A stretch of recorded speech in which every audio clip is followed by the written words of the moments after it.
Future indefinite tense. कौन सा? Future. Future में सेल और विल, यही दो हेल्पिंग वर्ब आती हैं।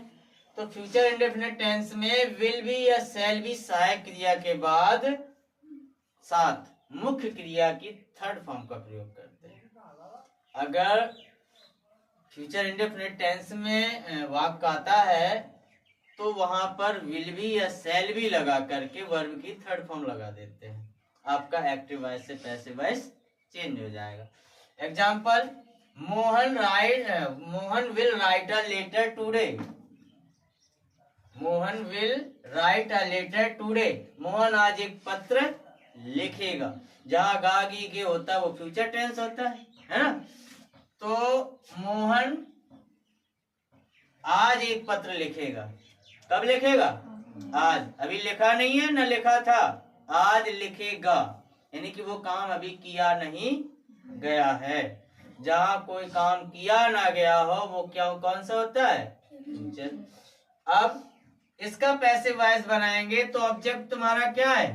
आ लेटर। आ लेटर यहां लिख दिया।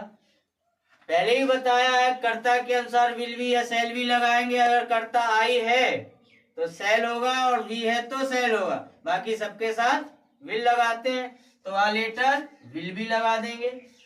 रिटन टुडे, आज लिखा गया बाय मोहन, यानी कि आज मोहन द्वारा एक पत्र लिखा जाएगा। ठीक है ना। मोहन आज एक पत्र लिखेगा तो हम ये भी कह सकते हैं कि आज मोहन के द्वारा पत्र लिखा जाएगा। ठीक है ना, बन जाएगा। क्लियर है। दूसरा है आई शैल टीच यू। आई शैल मैं, गागी गे, टीच पढ़ाना, यू तुम्हें, मैं तुम्हें पढ़ाऊंगा। पढ़ाया नहीं है, पढ़ाऊंगा। फ्यूचर है तो यहाँ पर यू जो हमारा ऑब्जेक्ट है यहाँ सब्जेक्ट हो जाएगा।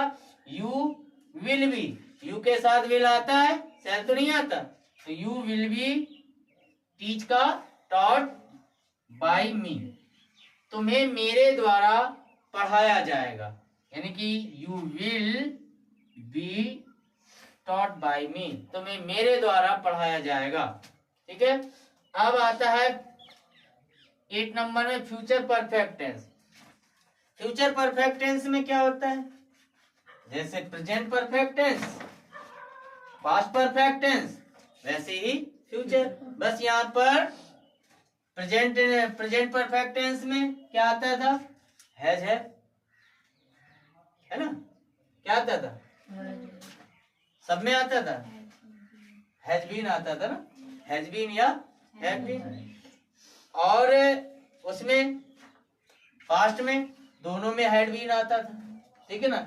लेकिन फ्यूचर में क्या होता है कि यहाँ पर हैव बीन चाहे जो हो। ठीक है ना। तो विल हैव बीन या शैल हैव बीन। तो पहला है फ्यूचर परफेक्ट टेंस में विल हैव बीन या शैल हैव बीन कर्ता के अनुसार। फ्यूचर परफेक्ट टेंस होगा उसमें विल हैव बीन या शैल हैव बीन कर्ता के अनुसार लगाएंगे। वो भी और लगाकर वर्ब की थर्ड फॉर्म लगाते हैं। जब ये लग जाएगा तभी हम वर्ब की थर्ड फॉर्म लगाएंगे। पहला एग्जांपल है he will have called you, उसने तुम्हें बुलाया होगा। गागी गे है, चुका है या चुका होगा, चुकी होगी, ये भी हो सकता है। तो he will have called you, उसने तुम्हें बुलाया होगा। तो यू हमारा ऑब्जेक्ट है, यहाँ सब्जेक्ट हो जाएगा। यू विल हैव बीन हो जाएगा। You will have been called by he का हिम, तो क्या तुम उसके द्वारा बुलाए गए होगे। ठीक है। अब तीसरा है विल सी हैव संग अ सॉन्ग। ये इंट्रोगेटिव है, प्रश्नवाचक है। क्या उसने एक गीत गाया होगा। इसकी पैसिव जब बनाएंगे तो जब क्या भी पहले आता है तो वो विल या शैल अगर पहले लगा है तो वो सबसे पहले ही लगा रहेगा। ठीक है ना। विल ये लगा, विल इसलिए लगा रहेगा, अगर यहाँ मी होता ऑब्जेक्ट में तो यहाँ आई हो जाता तो ये विल क्या हो जाता, शैल हो जाता। ठीक है ना। तो will a song have been sung by her, क्या एक गीत उसके द्वारा गाया गया होगा? क्या एक गीत उसके द्वारा गाया गया होगा? तो विल हैव बीन और शैल हैव बीन का भी बस काम अच्छे से उसको याद रखना है कि इसमें आएगा क्या, बस भाई इसमें हैज तो है नहीं कि कहाँ हैज लगाना, कहाँ विल और शैल का प्रयोग है। विल आई और वी को छोड़ के सबके साथ लगता है और आई और वी के साथ केवल शैल लगता है। ठीक है ना, बन जाएंगे सबसे? पूछना है कुछ?